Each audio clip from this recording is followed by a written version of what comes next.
my Ridgeline also keeps me in the lane too. Does it? Oh yeah. So this last week, Cybertruck was unveiled.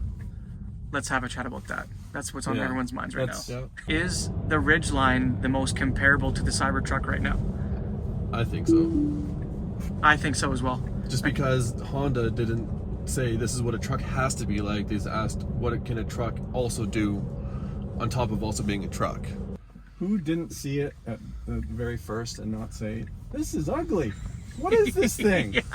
I'm a huge fan of 80s and 80s stuff and sci-fi and cyberpunk and all that stuff, Tron. And when I saw it, and I feel bad for even saying this, I saw it, I'm like, dang, that thing is kind of ugly. And I totally said that. Right? I'm like, what is this? Yeah. This isn't real. This cannot be what he's presenting, right? It's like, but then, almost everyone has kind of like looked at it and said, but you know what? This is really cool. This everything about it was really cool. I just like how there's an idea of a pickup truck and what it's supposed to do, right? Mm-hmm. You're supposed to be able to take around a lot of cargo and haul the occasional heavy thing. And does it accomplish that? Yes. Because every other truck is like, they all look the same, and that was kind of how you opened the whole introduction was, every truck looks the same, but do they need to? And without an engine, right? You don't need to look the same. They don't need absolutely to be that not. shape. And that was kind of one of my holdbacks with Tesla initially too, was that the cars looked too much just like cars. Mm-hmm. That it didn't really like look very different from what was already out there, right? And I guess that you kind of have to do that just because it's such a break from the norm. You don't need a space for the engine. You just need a place for passengers essentially. Mm-hmm. So you don't need to, it doesn't need to look like a traditional vehicle. So when I saw the truck at first, I was like, wow, that's pretty ugly. But at the same time, it's exactly what I wanted out of a Tesla in the first place too, right? It doesn't need to fit the standard conformities of the vehicle as we know it. People complain, oh, but the box is part of the body and stuff like that, and you can't tow as much. And it's like, but Honda designed a truck for everyday use. Everyday use, essentially. They didn't look at it and be like, oh, if this is how every other truck is built, we have to follow the exact same formula, right? Because, I mean, if I wanted a Ford that, if I wanted a truck that could essentially tow 10,000 pounds, have bigger storage in the back, I would have bought the Ford F-150 or a Dodge F-1500, something like that, right? But I needed a daily driver. I also needed a truck that can haul the occasional amount of tools or materials around. And for me, the Ridgeline was the right fit, right? It has like really comfortable ride. It has like the split axle in the back, so that it rides like an SUV. It doesn't ride like a truck. Like it's not bouncing around everywhere. And it has a trunk space, so I can always have my tools locked away. And it's a comfortable cabin inside too, right? So on the day-to-day drives, and it's easy to park. It's not like having to haul around this massive thing everywhere I go in the city. And then again, if I needed that bigger truck for the work, there's always that option out there of buying something else, right? Mm-hmm. Honda didn't develop something that is already on the market. And I think Tesla did the same thing too, right? They just took it in a different direction. Yeah, and one thing I thought about was maybe they're also trying to get people interested that may have never bought a pickup truck before. Because I wasn't thinking of buying a pickup truck. Absolutely. But I was thinking this vehicle does way more than just a pickup. Exactly, and that's cool. Like, then like I was never a truck driver growing up. I always liked the cars. If I had to have a bigger vehicle, I would have chosen an SUV over a Ridgeline. But now that I started subcontracting, I needed a truck, right? I needed to haul around some drywall, pick up timbers and 2x4s, and I needed to haul around like table saws and miter saws. You can't fit that stuff in an SUV without getting filthy, dusty, or like messing up your nice interior, right? I mean, I like to have a nice car. I don't want to mess up the interior too much. And a truck literally covers that for you, right? You keep everything in the back. Your inside stays nice and clean. You have space for whatever you want, essentially. And you don't need to worry about, right, the wear and tear on the vehicle, because that's what it's designed to do. So like if I didn't need to be subcontracting, I probably wouldn't be driving a truck. Right. But then when I saw the Tesla, I'm like, that almost looks like a vehicle you can drive. Okay, I'm not a truck driver, but I could. It looks like a very practical vehicle for every other mode of life, you know, essentially. And that's what vehicles should always come down to, is the practicality of it, not the looks of it. Because I mean, the Ridgeline has never gotten awards on looks. I personally love the old body style. I drive the new body style now, and it has grown on me. I do appreciate how it looks now, and other people, but it's not for everyone, and I understand that. But it's the practicality of the thing that makes it a winning vehicle for me, you know. Just it's small enough to drive around comfortably in the city. It's comfortable, and it, like I said before, it carries around all my tools when I need them. So I didn't, and if I had an F-150 pickup truck, I'd need to have a bunch more toolboxes. I'd always have to, you know, lock that tailgate and stuff like that, and etc. Yeah, you have some handy spaces in the Ridgeline, right? Like and they just below the bed. Exactly, they just developed a practical, fully functional vehicle for you. And people go, "Oh, you can't get the spare tire out," or when you have like a truck bed full of materials or whatever, right? And it's like, how often you get a flat tire? Is that really an inconvenience to you? Yeah, okay, the one time you get the flat tire, it's not like you have that great of a day anyways, right? You have to change the flat tire. Well, where do they put, like in a traditional truck, where do they put the spare? I think typically it's mounted underneath the tire, right? So you're still getting filthy and stuff like that. I mean, and if you can't get to your spare tire, what? You call a tow truck and they tow it away for you somewhere, right? You're not without an option still. I mean, spare tires is still a luxury just to have in dire circumstances. No, the storage under the bed is genius. Yeah, it's way better. The things that stand out in the Ridgeline would be the box underneath the huge trunk space underneath the bed. Okay. The ride is very different from other trucks as well, with the split axle in the back.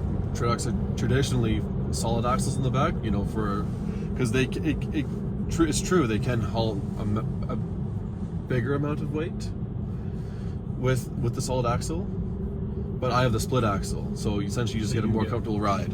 You still get the so you're a 4-wheel drive? I'm all-wheel drive. So you have a 5,000 pound capacity. Exactly, 5,000 pound towing capacity. And Honda did research into like Honda asked, okay, who are the type of people buying the smaller truck? Frick, that thing's fast. And how much do they need to tow, right? Yeah. And they found that people who bought the Ford Rangers and like the smaller trucks only towed no more than 5,000 pounds on average. So the Honda Ridgeline can deal with that no problem. So what would that be? Like, what would 5,000 pounds be, do you think? I think, like, what kind of trailers? It's like an Airstream, like, 20-foot Bambi. No more than 20 foot. It's like a 20-foot Bambi. Trailer, camper kind of thing. The base Cybertruck, 7,500 pounds.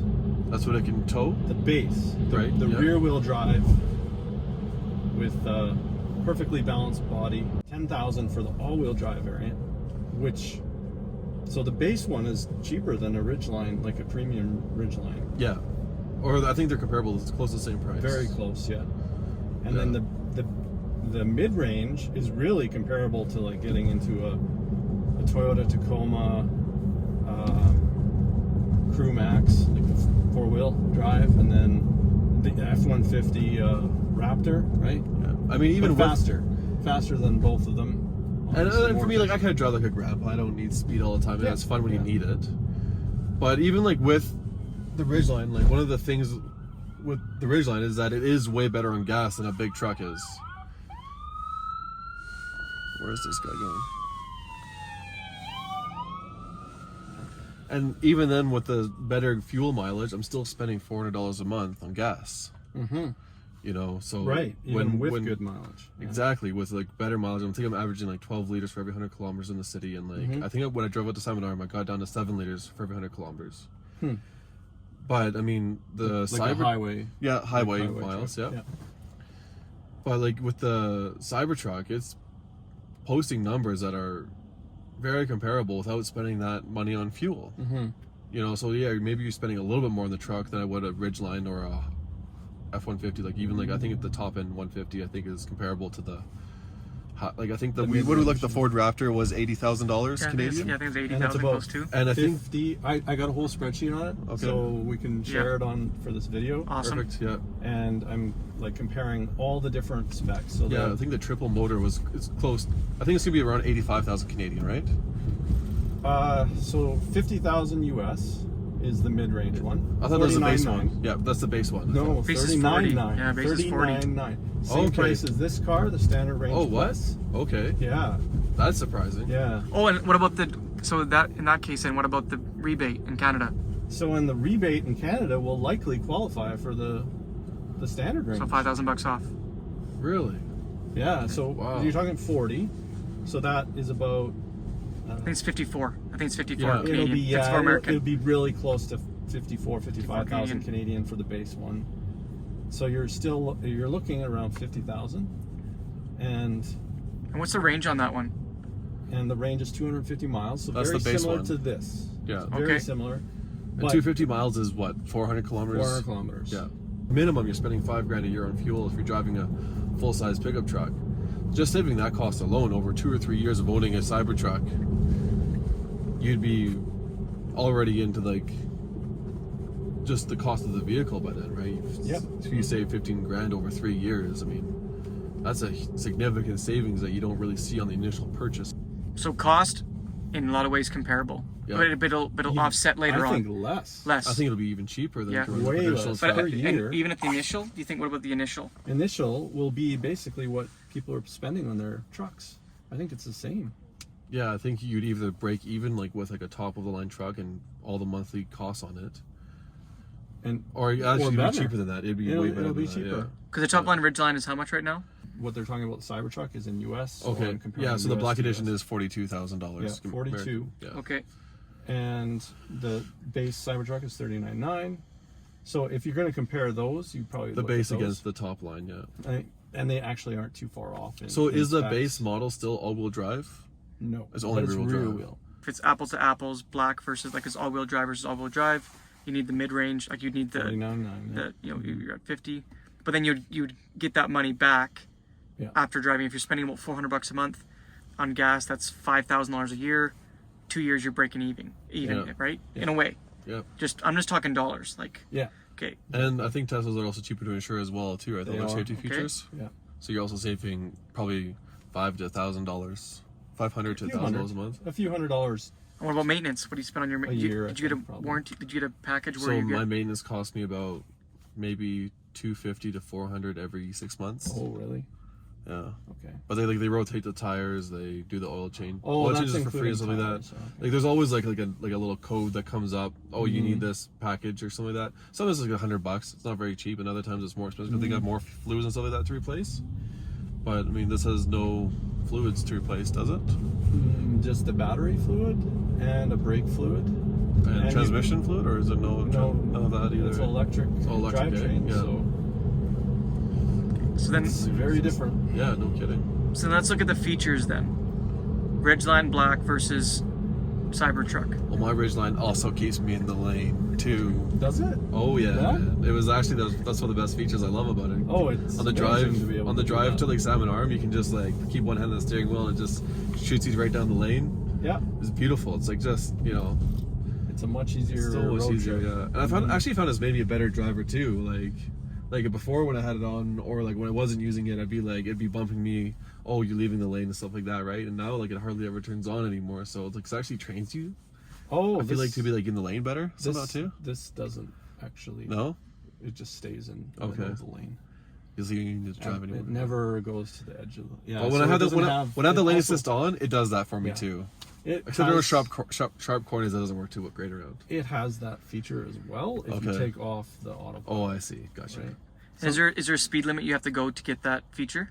On the Ridgeline? 70 kilometers an hour. Yeah. Oh, I It can only actually works do at- that Yeah. in the city here. I think I can do it. As soon as it recognizes lanes right now, Yeah. it will do it. Like there, it didn't because it's not seeing the Okay. lanes very well at the moment. And then when that comes on, Okay. it'll do it. That's cool. And does it read the speed limits too? Does it Not know yet. that? It Oh, will yeah. though. Okay. That's one of the upcoming features that it'll have. But that's probably not until. That's one of the cool things about this car too, is that you just get updates to it and you just get new things added onto your car without Yeah. even like Yeah, that's a purchasing good it or point. something like that. That's kind of cool. Oh look, Ridgeline. Oh, that's a Pilot. They look the same. The adaptive cruise control is also helpful too. You can set it to like 110, someone's doing 100, slows down to 100 automatically, so like that. It just makes driving more comfortable. I mean, it's just like, and like that's all cars ever come down to are just features and comfort. I always think, and getting you from point A to point B. The Cybertruck is seat 6. That's really cool. Right? My That's original only really does cool. 5 seats. 5. It's a little small in the back. I would like to see it in the Cybertruck. The headroom looks a little interesting in the back with that sharp slope. So I would like to know if the headroom is compromised with that drastic slope, or is it just from the looks of it? It looks like it is, but it might be a full-size cab in there too. From what I saw, it was still roomy in the back. That's what. I saw a couple That's what interior people were shots too. saying. Tesla will have a frunk as well, and it also has a trunk. It might be. I would like to know the cubic size of the trunk under the bed. Leave the front for your groceries and the back for your tools and whatnot. Sure, yeah, and you that can whole- designate areas. Yeah. The whole sliding back is Is it completely glass? secure. No, No, I don't think so. but it they, not see-through, they have or- a digital. They have a camera rear view That's how- mirror though. yeah, they do, That's how yeah. they get around it though. Yeah. And the other cool thing too is that there's also talks about that the tonneau cover that slides over top there Yeah. could be a solar panel, and I it was would get you thinking like that too, actually. it'd get you 20 extra miles or something like that. They said per day. 15 to 30, they thought, if they could expand it or something. Right. And have a kind of wings or something. I mean, that's Perfect for pretty camping. impressive. I mean, Yeah. like on a daily basis, I drive like just like to the job site and back home. I average 30 to 60 kilometers an hour. Yeah. Not an hour. A day. Distance. Yeah. Each day. So I mean, that would mean I'd almost never have to charge the thing Right. if I'm just doing like those normal little stints, and then I'd only need to charge it when I just do the extended case of driving or something Right. like that. Right. Which is crazy. Which is crazy. That is crazy. Like, that is crazy. Do Like- you have to park outside? I park on the street. Yeah. You have to park on the street. So Yeah. that is another question right now. This is a really interesting point, actually. I was talking to a few people, and here in Canada, a big problem with trucks is they're too long for their garages. Yep. So they can't fit their truck in the garage, which is crazy. Because Absolutely. you buy this nice truck, you want to be able to put it in the garage, Yep. not leave it on the street, but or in a parking or in the front drive or whatever. Nope, gotta leave the truck out in front of the garage because it can't fit inside the garage. And that's the other thing too, is that so many people who use trucks usually use them for work and stuff like that. Like that seems to be the common Yeah. And purpose of the truck. And then you have to unload your tools out of your truck every night yeah, because you can't lock them away. right. So I mean, unless you have like a locking box or something like that, which also get broken into and stuff like that. And Yeah. the The Tesla, Tesla would seems have, pretty secure with like that whole cover that comes over top, Yeah. the bed locks, and the Sentry and the Sentry mode. You're also like you have a security system 100% all the time around your tools, which Yeah. is, I mean, that's an added bonus as well. I mean, I think even if you had like tool insurance, that would drop. Yeah, I too, wonder if it would, right? Like if you have cameras Or would you recording all even the need it time. anymore if you don't need to worry about Yeah. yeah, stuff getting stolen out of it? the Cybertruck for camping. Oh Yeah, yeah, okay. like even like that Would be one picture that they had of it. Luxury camping. Yeah. Seriously. Yeah. I love it. Cause I'm like overlanding, right, is super popular right now. Like mini campers and stuff, like with Yeah. whether they're small boulders Oh, or whatever. like the having an air compressor with you wherever you go would be that super too. cool. Yeah. I mean, the outlets like a 110 and And 220 220. like is insane. So I mean, you can run your whole campsite easily. Yeah. Yeah. I Which mean, you're is, bringing a battery pack with you. we talked about the compressor. We talked, right? You got Yeah, built-in compressor. Yeah, so you can, I don't know if you can run a nail gun off of it, but I mean, We- you can fill tires and. We talked about Very nice. the power, right? The utilitarian part of it, or the utility part of it. The storage is going to be awesome. Yeah. What about the stinking air shocks, That. The right? 4 inches of extra lift. So or- what can it go? It can go down to Right? 4 inches above ground clearance to 16 inches above ground clearance. is it that much? It Yeah. was 16. I didn't think he said it 16 correctly, is the and I total, yeah. backed it up, and he said 16. They didn't show that in the demonstration, but if you can get 16 inches of lift out of that airbag suspension, and it still rides as comfortably at 4 inches above off the ground, I think ground clearance I thought it was only from 12 to 16, but I could might be be. wrong. You might be right. I might have the numbers messed up. So you're thinking it's 4 inches, Just of lift. of and lift. you're saying it's 4 to 16. So we'll We'll confirm have that. to- We'll look it up. Look it up. Right when they brought the ATV in, they had it ramped up. Yeah. In traditional trucks that have that airbags, it's all at one level. Right. So you can like slope it, which for bringing stuff into Yeah, the bed. which Exactly. is- That's pretty smart. No one's done that before, for What if you use like a dump truck and just like, you know, just pop it up and just dump your load out or something like that if you have to. And auto It'd be easier, like it'd be gravity a little bit, Yep. but and auto leveling, like if you are camping and you're sleeping in the back. Oh yeah, that's Auto-leveling. a good point too. Yeah. I didn't think about that. yep. And you're probably stiffen it up so that there's probably not a lot of movement either, right? Would you leave it stainless steel? Would you like get it Absolutely. wrapped? Would you do I something like- different? They had like I would they had like a gold model in one of the pictures. I like the gold one. Yeah. I'd go for the gold. I love copper. Like I think Copper. I'd get it wrapped in Someone- copper. If Tesla would have brought out a vehicle, brought out a truck that they thought they were going to bring out, it would have been the Rivian, like a rival to the Absolutely. Rivian. Okay, and they could do Yeah. that. Could they do that? Absolutely. Like they just do something sexy, shiny, all that stuff. And they could still, you know, you Yeah. never know, right? They totally can. Yeah. So at least the Cybertruck is kind of turning things on its head a bit. And plus, And- it was bringing things to the table that I didn't know I wanted, as well. Like that air True. suspension, like Yeah. that lift kit, that sloping, like the outlets in the back, Yeah. all that space. It was stuff I wasn't even expecting to get out of a truck. You're still just expecting a box, and you can put a mattress in the back of it easily. Mhm. You know. With the Rivian, it's like, okay, you can turn like a tank, but how often will I ever really use that unless I'm on a really tight road somewhere? You know, it doesn't seem like a thing I'd use that much, and it might come in handy once in a while, whereas the Cybertruck was bringing things, oh, I can use that. Oh, I can use that here. I can use that over here.